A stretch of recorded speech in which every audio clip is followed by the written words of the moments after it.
So hello, bonjour, oui. My name is Karen Ragoonaden, and I'm going to be your moderator for this book launch organized by the Public Humanities Hub at UBC Vancouver. I'm a professor of teaching at the center at the Okanagan School of Education on the Okanagan campus. I'd like to begin, first of all, by acknowledging that I'm at UBC Okanagan, and that UBC Okanagan is situated on the unceded ancestral lands of the Syilx Okanagans people. And before we go any further, I'd just like to invite each and every one of you, knowing that you're coming from wide and far, to take the time to consider and to reflect on the ancestral lands upon which you stand today, and what this reflection means for you in terms of our history, in terms of our future directions that we will all be taking together.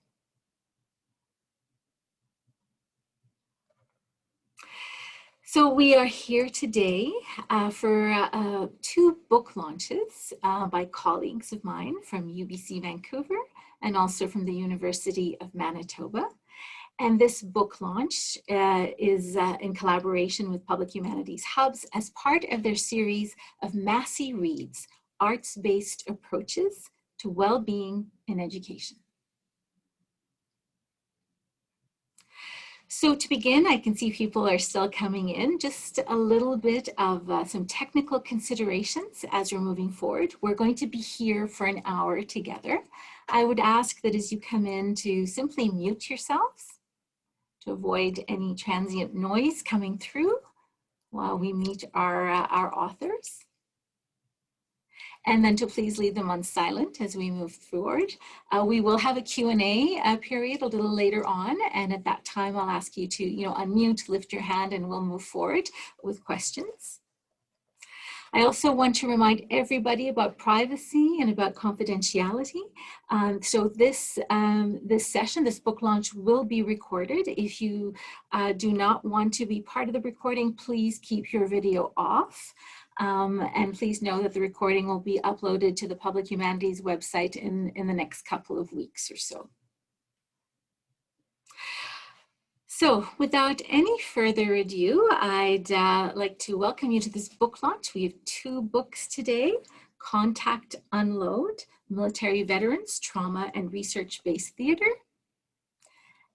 edited by George Belliveau, and by Graham Lee from the University of Manitoba with Marv Westwood. Yes, thank you both for waving and letting us know.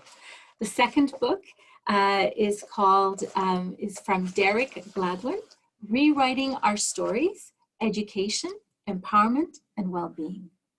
So I'll just tell you just a brief description of both books before I pass it over to the authors, Dr. George Belliveau and Dr. Graham Lee. So the first book, Contact Unload, Military Veterans, is an innovative example of community engagement with a program that spans from UBC, the Veterans Transition Program. So this is a program that is based out of UBC, developed by psychologists and medical experts to help men and women returning from military service transition into civilian life. So the book itself, Contact Unload, provides a really interesting overview of the creative process of co-developing a play in community, and includes also the annotated script of the play. There's some great photos in the book as well. I did notice Graham was putting up the lighting, George directing. It is important to note that both Graham and George directed the plays, and both acted in the plays, and that there were several versions of the tour. So this play has performed to over 1,500 people across the nation. The second book that we'll be looking at is called Rewriting Our Stories, Education, Empowerment, and Wellbeing. And this is by Dr. Derek Gladwin. So Derek, there you are. And it talks about the therapeutic power of storytelling. And Derek in particular asks us to consider how we can rewrite and how we can retransform our own personal narrative, so to ensure empowerment and well-being in our lives. So he creates and connects stories and see how we can engage through our own stories, our own personal narratives, with greater empathy, compassion, and possibility. And in these times when we grapple with societal calls, for equity, for nonviolence, for anti-racist discourses, as we live through this pandemic, and as we grapple with ecological disasters, Derek offers us the possibility of transforming our own lives in our own words. So without any further ado, I'm going to call upon each one of the authors to present their book and to tell us about their journey. So without any further ado, I'm going to pass this on to Dr. George Belliveau and then to Dr. Graham Lee. So please go ahead. Thank you, Karen, for that very kind introduction, and of course to the Humanities Hub for hosting us. I'm going to quickly hand it to Graham, who's going to share the first part.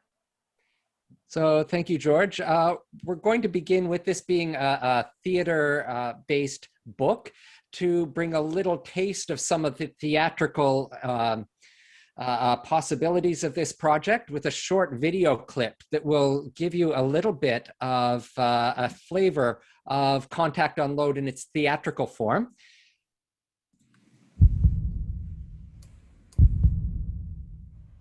There's people all around me, but it's not real. I was stuck in the dark. One of the biggest attempts to cope is, I'm going to be alone. I've seen shit too. It got me, like, really deep. This tour was about coming to Parliament Hill. It allowed me to show the decision makers of this country exactly what my experience was like. Here with you guys, I don't feel alone anymore. Look at him, Tim. Look at yourself. Do you want him to feel better? I need him to feel better. Okay, but no, you said this guy has to suffer for the rest of his life. Or can you forgive him? I want to, but I don't know if I can.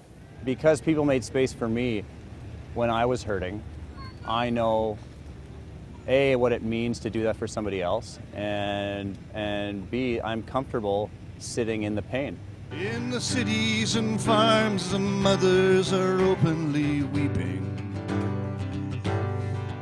The emotion was so raw and so real, and it was really effective, the way he presented that. Their children know better because they have their band of brothers. The gift that this production has given me is letting the emotion out. I can finally let it go. And war doesn't matter to them, they fight for more. So I'll pass it over to George. Yeah, I should probably put the book up so you can actually see a visual of it. So that was a very short clip of the play, and it was during the Ottawa tour. And I think at the heart of what we want to share about the book is that it's actually, as you even see on this cover, there's visual art, and you could hear the music in the documentary. And I'm so glad that Foster Eastman is here. Foster, can you wave to us as well? So Foster and Marv and I had been working on this project as a art project, as a theater project about men's health. So at the core of this project, that's the gist of it. There's been, over the last 6 years, dozens of people that have been involved in the creation of some of the art, the theater, the different iterations, as Karen signaled. There's been several iterations of the play. Each time, because we were doing it for different purposes, as we were mobilizing it in different venues, it asked for different things. But always at the core, there was always veterans in the production. That was the core of it. And it always followed the therapeutic enactment work that Marv has developed over a few decades. And you'll hear from Marv shortly.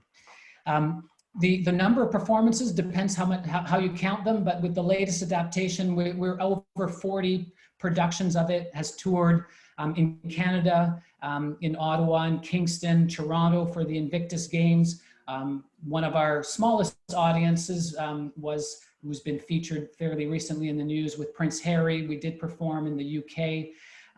in Canada House. We took the piece to New York, also into Sydney, Australia, with different adaptations. So it's had a lot of legs, and we've been really blessed with the range of the play itself. So now to the book. The book is trying to actually show what happened and who were the voices that were part of the co-creation of it. So, and at the core of it is a call to action to address the difficult transitions of men and women face when they return to civilian life. That was always the goal of not only the theater piece, but the book. It is a call to action. In the book, which Graham is going to describe a few more elements to it, at the heart of it, inside is the script, as Karen indicated, and then around the script are the artists, the veterans, the counselors, and the audience members. And we have several of the authors here in the room, in the virtual room. So I'm going to hand it over to Graham. So thank you, George. And one of the things I was most excited on working on this book with UBC Press was their interest in working with the theatrical forms of presenting script. And so a lot of back and forth with UBC Press and how do we really shape this to be an aesthetic product, even in its written form, which was really excited. But it's not just the script, which, as George mentioned, at the heart of the book, but 19 chapters around it with a whole host of diverse perspectives. George listed a number of them, and a key one there as well is some of the veteran participants themselves had chapters in the book. And some of these chapters are written in a very academic genre. Some are very artistic. There are some very, very personal chapters. Some are coming from a very theoretical or historical overview of post-traumatic stress and theater and veterans, such as a chapter from one of our colleagues in Australia. So the audience for this book, which is in collaboration with the Canadian War Museum, is for both scholarly and public audiences. So we're trying to find ways, as we were working and editing the book, of meeting the needs of both audiences. And so we see this book and project as serving as a model for arts-based approaches to mental health, a powerful look into the experiences of military veterans, and also as a model for future arts-based research texts for ways of sharing these large projects with a multitude, a polyphony of voices. And with that, I'm going to pass it over to one of the largest voices in this project, Dr. Marv Westwood, who is going to give a little bit of a description, a short description of the genesis of the project. Are you the University Manitoba professor living in Prince Edward Island? I'm, as I mentioned to a colleague the other day, I think I'm living in 5 time zones right now. Yes, okay, so, but you're here, so it's great to see you. Thank you, and thank you to George for inviting me in. Okay, the Contact Unload, from my perspective, was a great opportunity to integrate 2 disciplines that work together to help people achieve goals. And they are theater-based research and group-based psychotherapy, for particularly my interest, and Tim Laidler, who's here, is interest in, and he has a clinical training as well as being a veteran himself.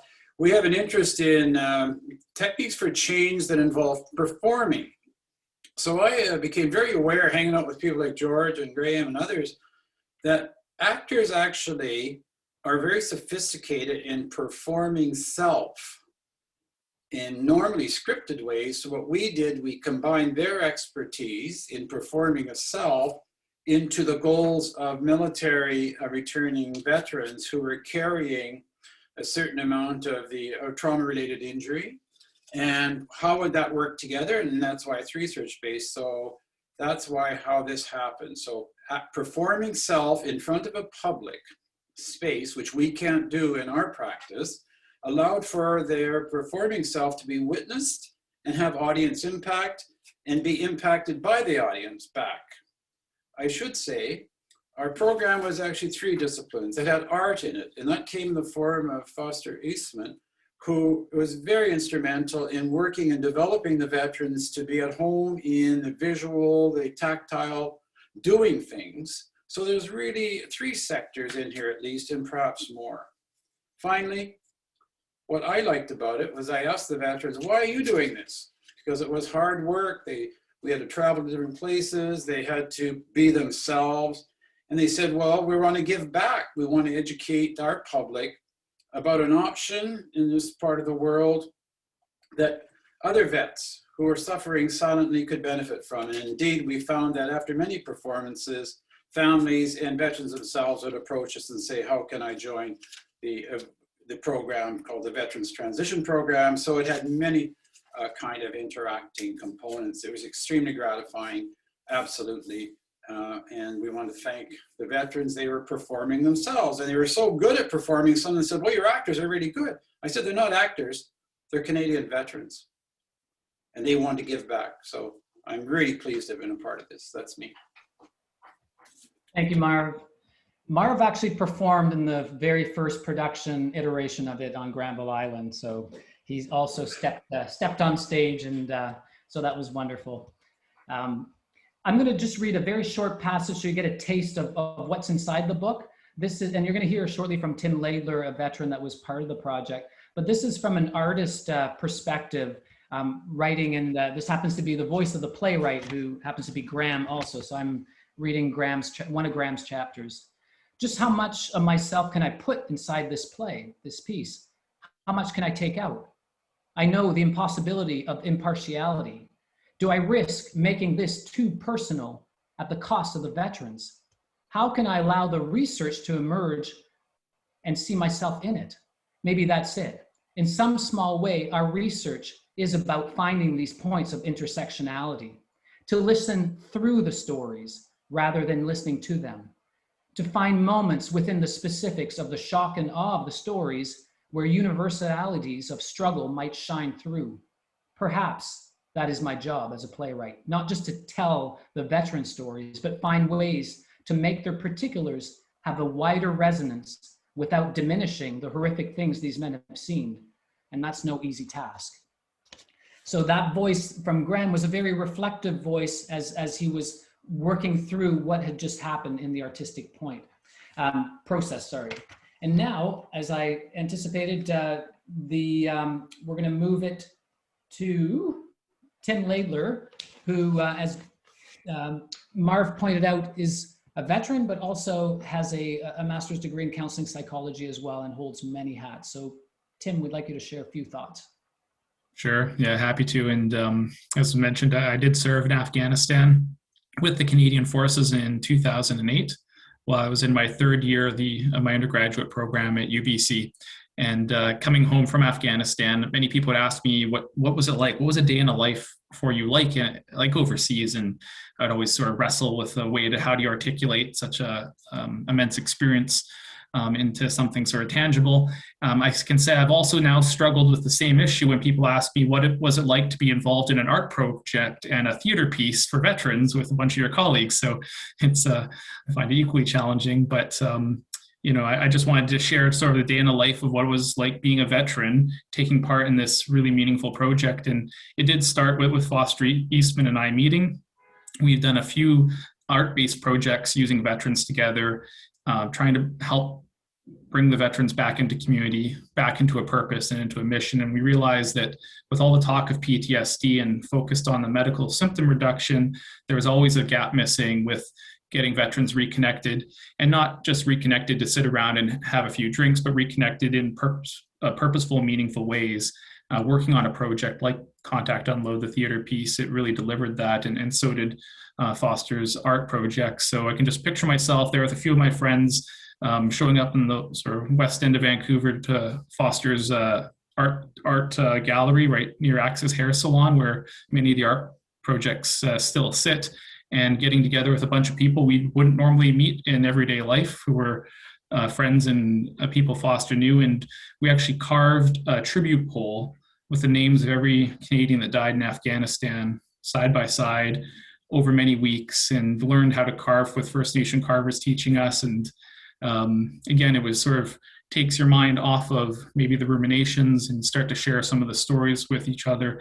And it was tremendously meaningful to be able to take part in that, and then pivoted on the weekend to go out to UBC for a rehearsal for the theater piece. There was quite a bit of nerves for myself and the other veterans to memorize all of our lines. And we always said, we want to try and get it right. You know, if we're going to do this, we wanted to get it right. And I know George had his work cut out for him, and Marv, to try and let the veterans know that this is a process. It's not necessarily about getting it right, it's about being authentic. And from the therapeutic side, getting people to ground into their bodies and get coherent, releasing the emotions, expressing them as they're feeling them, the good and the bad, is a very healthy thing for veterans trying to reintegrate. And certainly for myself, I can just end by saying that difficulty I've had articulating maybe my experiences in this project just now, but also expressing what I've been through in Afghanistan to people like my family. It was really helpful to be able to bring my brother in and have him watch the theater piece and give him another perspective on exactly what I'd gone through, not only in Afghanistan, but on the transition home, which is what Contact Unload is all about. And it's great to have the book now for, future generations who wonder, what did that generation of Canadians do and how was it for them transitioning home? So really glad that the piece came together, and just grateful for taking part in the project. Thanks. Thank you, Tim, for sharing that and for bringing in some of the veteran perspective, which was so essential to the play building and to the book. And I want to highlight another perspective, and that's the audience perspective for a moment. So audiences members were also contributors to the book, some of whom are in our audience this evening. I'm going to bring some words from Lynn Fells from her chapter to give another taste of some of the book itself. Theater dwells in ambiguity, opens what is not yet known, invites meaning-making, brings clarity to that which is not yet recognized. Three-dimensional action witnessed disrupts two-dimensional thinking. Time interrupts, drags you forward and backwards. A soldier killed in Afghanistan. His only brother disappears days later during a camping trip. I saw the headline, missing, still missing. Watching the performers on stage, listening to their words, brings home what has been a half-understood connection. Collateral damage happens within families, within communities. Mental illness as a casualty of war. Have we been careless? Are we still counting? I am not an innocent bystander. I am complicit. I am present. So those are some words from Lynn Fells. And another audience member I would like to invite into the call and to unmute herself is Elizabeth Bannister. If you would be able to, if you're there, to come in. I think you have a few words. Well, first of all, it's just great to see everybody on the screen there. It's bringing it all back to me. And I'm just talking about a chapter that I wrote with two of my colleagues. One of them, unfortunately, Marion Porath, who was Professor Emerita in the Department of Educational and Counseling Psychology and Special Education at UBC. She died in 2018, so I'm quite honored to be able to speak on our chapter on behalf of her particularly. And the chapter that we had is Performing War Audience Experiences of Vicarious Witnessing. And we talk about how we as witnesses, Marion and myself, Marla Buchanan, who's the other author and professor in the same department as Marion, how we attended our average of 8 performances, both in Vancouver and in London, England. And we really wanted to write about how watching all those various performances affected us. And I'm just telling about myself too. I'm a professor emerita of nursing at the University of Victoria, but I'm also a registered psychologist, so it helps to have that perspective here as well. And we used a theoretical lens in our chapter of vicarious witnessing. And in case that's a term many of you may not be aware of, it's a process that occurs when someone listens to or reads or observes a narrative or visual representation of a trauma. And Marion and Marla and I shared and debriefed our witnessing experience over a 2-year period. we particularly were interested in some of the ethics of trauma theater, which is what really this was, trauma theater, in which the veterans are the live actors, where the line between the performance and reality is often blurred, which we certainly heard from Tim. Over those 2 years, we talked with the veterans. We had the honor of doing that. And we witnessed other audience members' responses during and after performances. And we found that this closeness to the performance of trauma made it difficult for us to keep an emotional distance.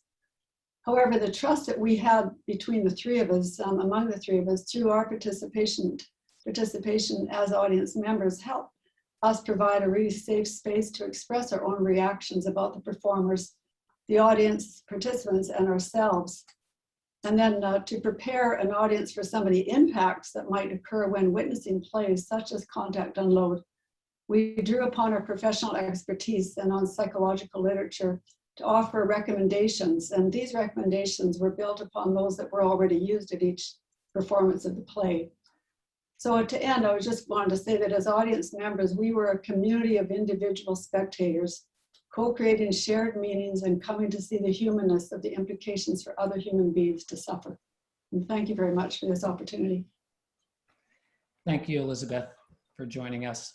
Mm-hmm. So we're wrapping things up. We're just going to say a few thank yous, and then we're going to hand it to Derek and Farah to share the other book. So I just want to make sure that we, that on behalf of Graham and I, that we thank all the authors. A number of you are here. Those who aren't, we're thanking you. UBC Press was outstanding to work with. Movember funded the initial project. The Faculty of Education, the Peter Wall Institute, UBC in general had done a lot of funding for us. So all the contributors at the various productions who we want to say thank you. I want to thank sincerely Marv Westwood and Foster Eastman, who put countless hours in the project, and my co-editor Graham Lee, who also, without him, this book would not be possible. So thank you to the three of you. And Graham wants to say one last thank you. I think we'll maybe close with the dedication to the book, and that is to the men and women who serve their countries, past, present, and future, and the loved ones who support them. So thank you very much, and pass that on from there. Thank you very much, George and Graham. That was, and to all the contributing authors as well, and to the servicemen and the veterans who are here with us as well. I echo your sentiments, Graham. We're now going to pass this on to Derek and Farah. Thanks.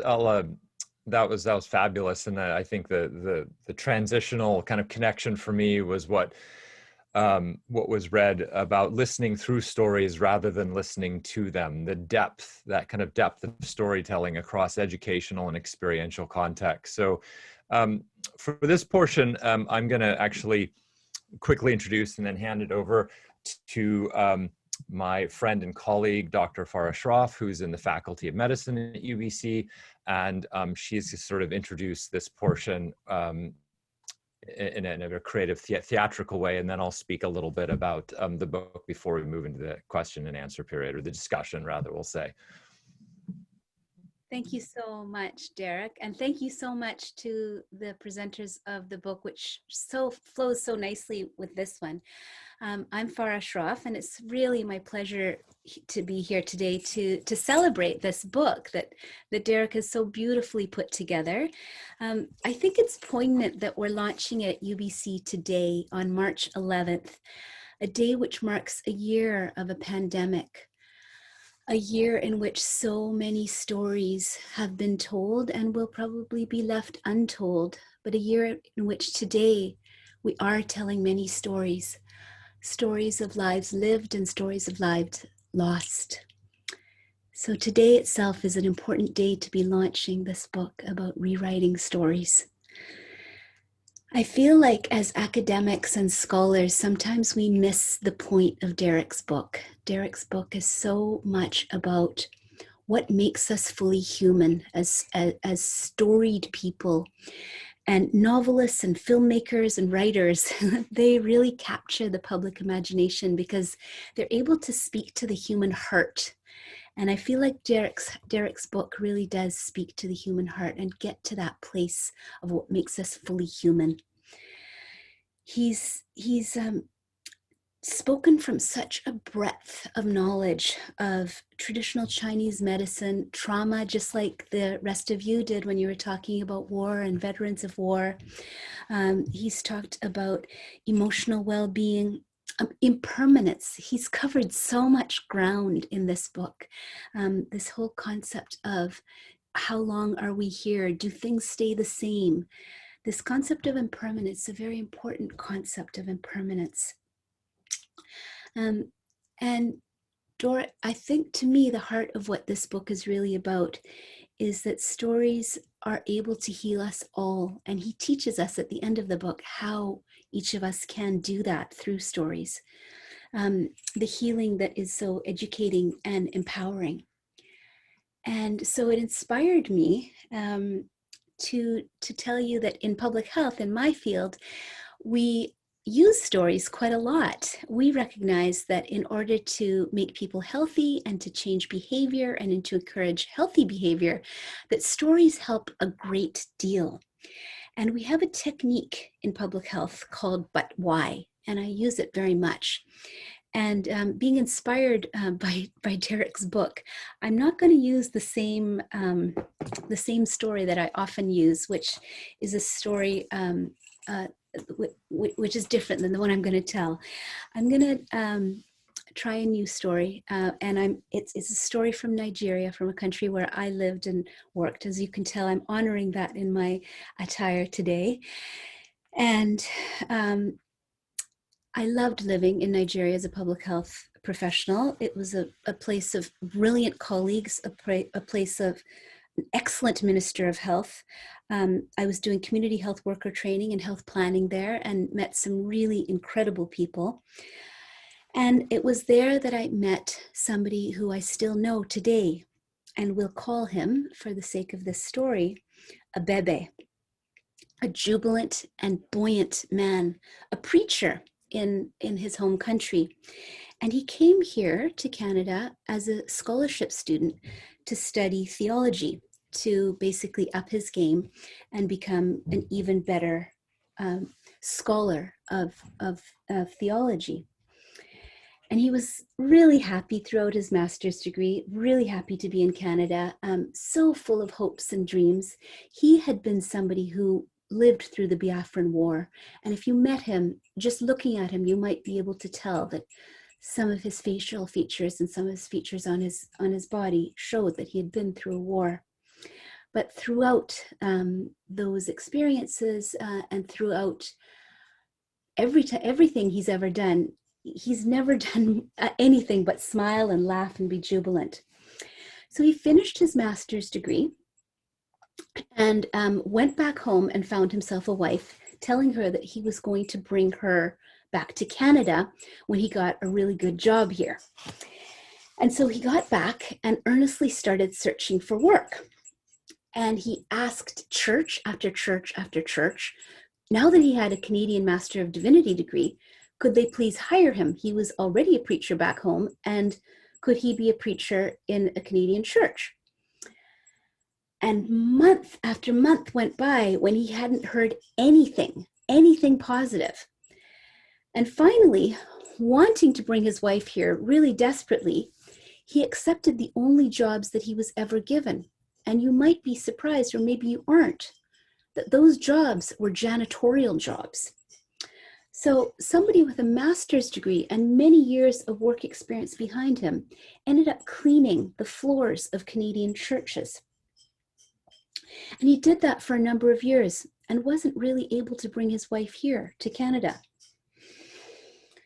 He ended up living in a basement suite for a long time, had to move out of that basement suite, and then moved into another basement suite. When he moved into this other basement suite, very slowly his spirit, that spirit which I repeatedly said was a jubilant spirit, slowly started to diminish. He started to get a little bit depressed. He wasn't able to keep up with his MSP payments. Slowly he got letters from the government. Could you please hurry up and make your MSP payments? And then his car got impounded because he wasn't able to pay his parking fees. So the municipality he was living in impounded his car. he still hadn't been able to bring his wife here. And then his current landlords asked him to leave. And his friends who had been able to find him his second basement suite weren't able to help him find a place in the same price category that he was paying. And finally, he got an eviction notice. And he went to arbitration and he lost. And it was December 2020, in the middle of a pandemic in Canada. And he had nowhere to go and very little money. And he was still working as a janitor, and he had started drinking because he was getting depressed. The arbitration notice came. He appeared at arbitration, and he was so nervous that he needed a friend with him at the arbitration. As you can imagine, he lost the arbitration and he was evicted as a Christian pastor just before Christmas in December 2020. I'm going to leave that story with you right now. I'm going to ask you, but why was Ebe, and I want you all unmute your microphones now, because this is the way that we do this in public health. So this is a very participatory exercise. But why was Ebebe evicted? So just call it out. Like 3 or 4 or 5, it doesn't matter however many answers we get. Tell me why he was evicted.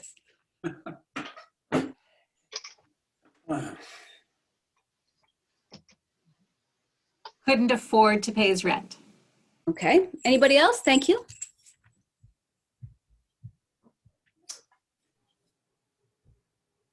Injustice. Injustice, okay. Okay, so, but why couldn't he afford to pay his rent? Lack of opportunities. But why did Ebebe have a lack of opportunities? Racism. But why is Canadian society racist?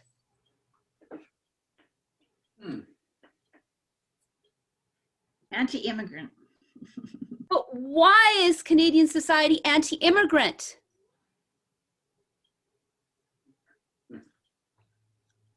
Colonial. But why is Canadian society colonial? Fear. But why is Canadian society fearful?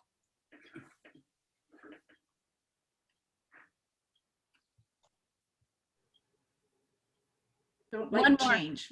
Huh? Sorry, see, somebody said something about change? Afraid of change.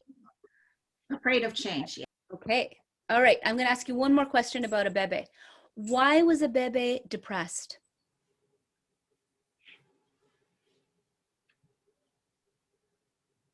He was not recognized in this country or acknowledged. Not valued. But why was Ebebe not valued? Because he didn't have any allies with him. But why did he not have any allies with him?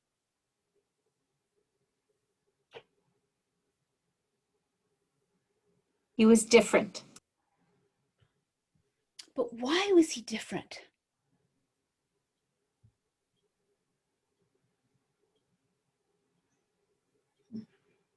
His reality didn't match his story. But why did his reality not match his story? There would have been discrimination, his MDiv and the preaching background as well, combined with the immigration status. It would have been confusing for people. Why was there discrimination?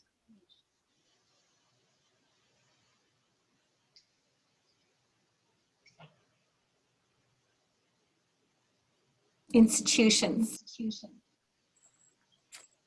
Perfect, thank you. I'll leave it at that. I just wanted to show how in public health, we use so many of the ideas in Derek's book about stories. In public health, we have one very counterintuitive truth, and that is that if we want to improve the health of societies, we need to improve income and social status. And Ebebe's story illustrates those two things really well. That social status, if we were able to improve the reality of the racism that Ebebe faced, we would have been able to improve his life. And if we were able to improve his income, we would have been able to improve his life. So I want to thank Derek very much for this book. I'm celebrating this book, and you would be surprised to know that I was so excited about this book launch that I woke up this morning and I thought, what did I dream about last night? And I realized that I had this dream about Derek and this book last night because I was so excited about coming here today to celebrate and launch this book. Thank you. Thanks, Farah, for that wonderful exercise in imagining and storytelling, and for the enthusiasm. I also, I'm concluding us here before we move into a discussion. So I just also want to thank again the Public Humanities Hub under the directorship of Mary Chapman, and also support from Heather Tam, who put all this event together. These things aren't easy and they take time. And thanks for everyone for showing up. And I'm grateful that I am currently in Vancouver here on the unceded ancestral and traditional territories of the Musqueam, Tsleil-Waututh, and Squamish peoples. And so I guess just to conclude here, I want to talk a little bit about, I guess, the importance of public scholarship and how we consider publics in academic work, or even in public health, as Farah just talked about, and particularly how it links to arts-based education and the humanities. And my aim in writing this book was really to synergize various aspects of my academic, pedagogical, therapeutic, and public training into one book. And as an educator, I wanted to think of a way to promote the power of storytelling, finding various ways we can begin to see stories as part of our lives, really ingrained, whether we're consciously thinking about them or not. At the same time, I also wanted to highlight how storytelling produces more well-being in our lives once we do pay attention to that, and how powerful it is.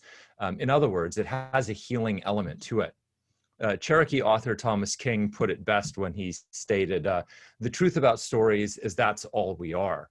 Stories are our lifeblood. We live by our stories and through the social narratives we tell." So as I write in the book, we can rewrite our sociocultural stories as much as we can rewrite our personal stories. They are interconnected and influenced by each other. During significant crises, as of course we are clearly experiencing now on many levels, it's important to remember that many crises are built upon stories. Some are damaging fear stories rooted in lies, and we see many of those, but others are generative stories rooted in empowering ourselves and others. And it's in these moments of extreme crisis that require us to find ways of rewriting the social narrative, by using our language and voices to create empowering stories, to alter our futures for the better. And perhaps I'll cite a recent example of this that was well after I finished the book, but I just saw this and I thought it was a perfect way to integrate this. In a recent talk at the University of British Columbia, which is on the traditional ancestral and unceded Musqueam territory, the best-selling author and professor, Dr. Robin Wall Kimmerer, who is a member of the Citizen Potawatomi Nation, acknowledged that our primary human gifts involve imagination, healing, and story.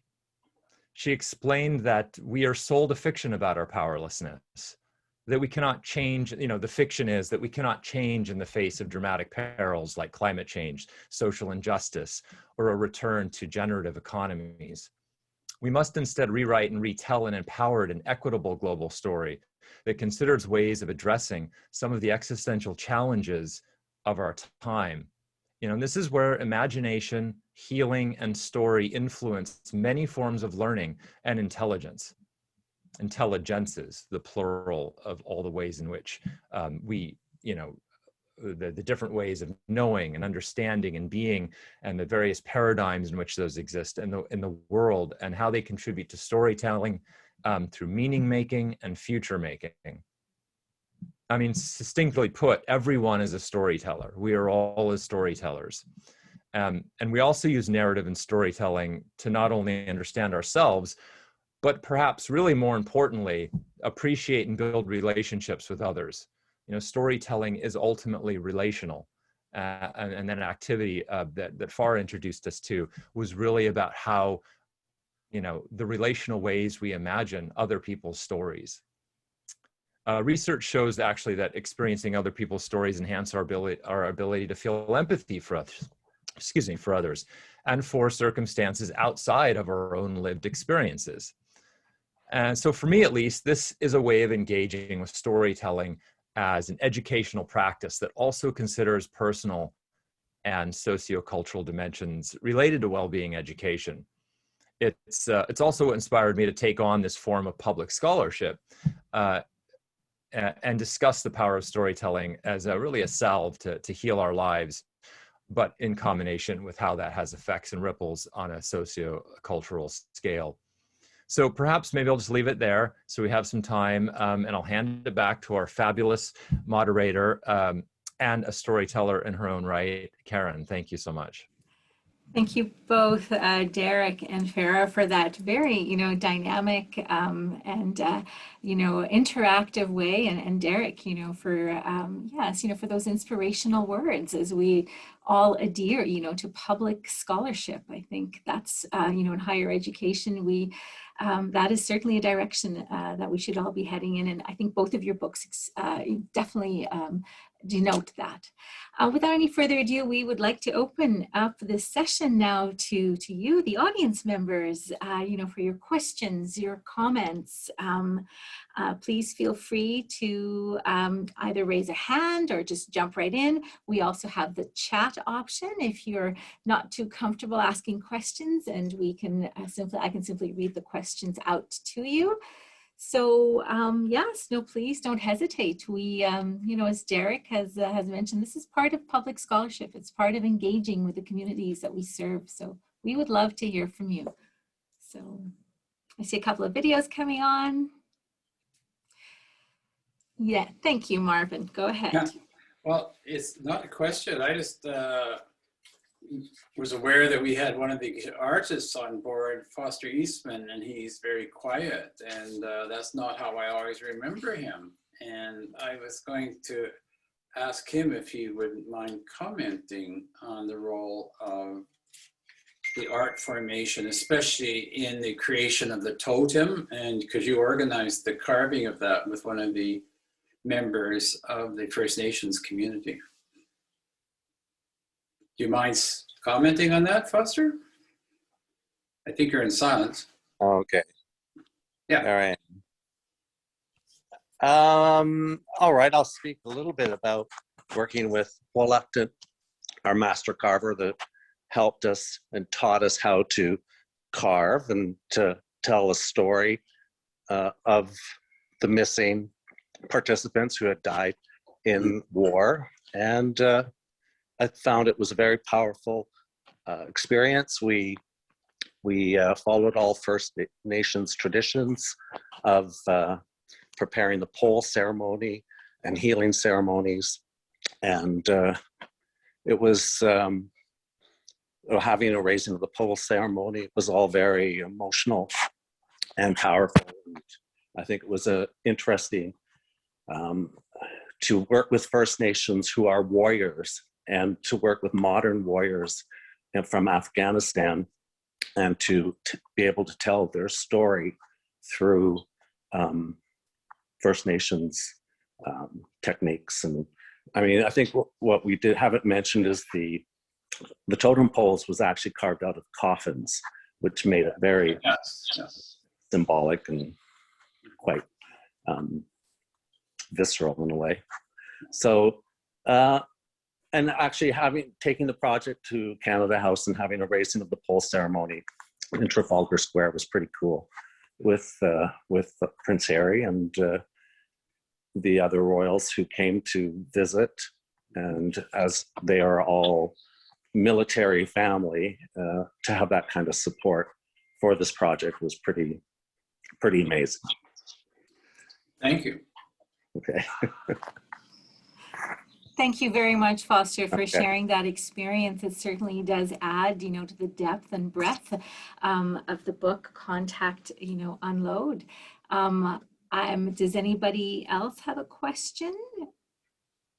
I would like to ask, the editors of Contact Unload, You know, George, I know I'm going to direct my first question to you, George, is just in terms of the role that you took on, you know, as a director and coming to understand, you know, the context in which you were working with veterans and knowing that you were dealing, you know, with trauma, and also exploring pathways in which these experiences could be brought forward. What did you as a director, what were some of the, you know, the strategies or the ways that you worked with your fellow actors to bring this to life? Well, as I see, Janice has joined the call as well. Janice was part of the creation process with Graham, and a lot of it, the words that we often use was that we were holding their stories. And I think as artists in this case, as what Foster described as well, we were trying to create space to try to tell, enable authentic stories to be told. And as you heard Tim Laidler earlier, and all the veterans they're incredibly articulate, they're incredibly physical in terms of trying to create a piece of theater that's not only words, but that was embodied. So I think our job was really to not get in the way of their stories and try to facilitate and hold that space for them. So in some ways, as a director, I think the role that we often use was more as a facilitator, which I think many of us in education, I think, use that perspective. But creating a space, a so-called brave space. And when always in that space, there was always the counselors there to hold the stories in ways that artists might not be able to. And the counselors were there for the artists as well, who were privy to these stories, which were difficult. And then, of course, the narrative that we tell sometimes is that then the veterans served again by helping the artist and the other counselors, and it became full circle. Thank you, George. I do remember some of the images, you know, in your book, the photographs that you took that I think really captured what you were talking about. Graham, would you like, I know there's a question in the chat and I will get to it. Graham, would you like to add anything to that as part of the creative process? Got windows going everywhere. I feel like I'm on a spaceship. I think the other thing that I was, so a large part, George, as George said, was sort of getting out of the way and allowing these stories to emerge. But also, and I hear a very early comment from one of the veterans in one of our first development sessions is, I don't want my story turned into war porn. I don't want this vicarious release of an audience from my story. And so that became another consideration that we were doing. It's finding ways to make these really emotive connections with audiences so that they could feel something, even if they hadn't personally been experiencing trauma or experienced trauma through military conflict. So finding these little moments of connection became very, very important in the crafting of the script. Thank you, Graham. I think, Derek, I'm just going to refer back to the question here, or the comment, I should say, from Ralph about some quotes that Ralph has noted in terms of, you know, your talks about vicarious witnessing. I'm not an innocent bystander. I'm complicit. I am present. And storytelling is relational. So I'm just wondering, Derek, if you would just like to comment on some of these quotes and some of these terms that have resonated with the audience and in particular with Ralph. Yeah, absolutely. I think some of these might be directed a little bit more toward, excuse me, Graham and George, but I think on I said the storytelling is relational. I do find this quite relevant between both books and the ways in which George was just speaking about how stories are being held, and the quote that I read that was read in the previous section about listening through the stories rather than listening to them. And I think that's a great way of defining what we think about with relationality, how we have that in storytelling. It's not passive, it's an active process, right? We're not just listening, we're not just staying on the outside, but we are a part of it. Listening to somebody else's story and lived experience very much does more than just give us an outside or, you know, educational standpoint, but almost it allows us to enter in relationship to that, which of course enhances things like empathy and our ability to truly see other people and hear them. So maybe I'll hand it over to my book launchers here if they want to follow up on any of that with the trauma and what they dealt with in the book with veterans.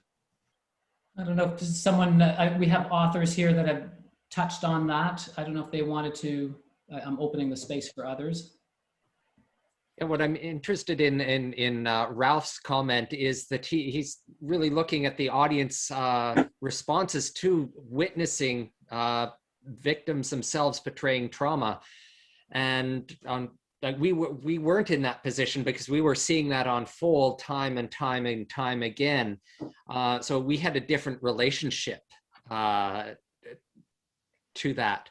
I'm wondering if any of our audience members want to come in and respond to some of these words, such as vicarious witnessing and I'm not an innocent bystander, I'm complicit, present. Janice? Janice, I see you come off mute there. Yeah. The sort of the sense of vicarious and not being a bystander, sort of being part of the artistic team. While I was like active, I was also in the mode of receiving and processing the stories through the filter of my own lived experiences. So this project sort of sparked for me, I guess you could say, my interest in a deeper inquiry into what is happening for the artist researcher, or any person who's looking more closely at other people's personal storytelling and holding space for it. Because my experience is that it's very subtle how listening to the stories of other people can impact my own inner world. And it may not be until months later sometimes that I can realize, wow, I was holding the emotional tone of that process. And yeah, it's not something that is really easy to pinpoint. So I've become more interested in how one prepares a research team, or just even yourself as an individual, and how you care for yourself before you go into a project such as contract unload, during it, and then afterwards. So I don't have any answers to it. I can just say that's my the experience for me being a graduate student, being one of two females on the ensemble, but the original ensemble. That's sort of what was provoked for me. And so I think it is a real area that's worthwhile to look more deeply into for researchers, because there's so much focus often on who or what's happening with the participants who are telling their personal stories versus the people who are listening and facilitating, let's say. Thank you very much, Janice, for sharing your comments with us. We're very appreciative.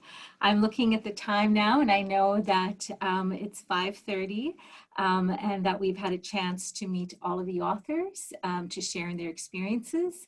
As facilitator here, I really want to congratulate everybody involved in these projects. I think the work that you're doing is really demonstrative of, in Derek's words, this public scholarship that we're engaging in, the importance of arts-based research, to provide us with different paradigms, with creative processes, with ways in which we can connect and interconnect with one another and share our stories in a way in which we can all heal together.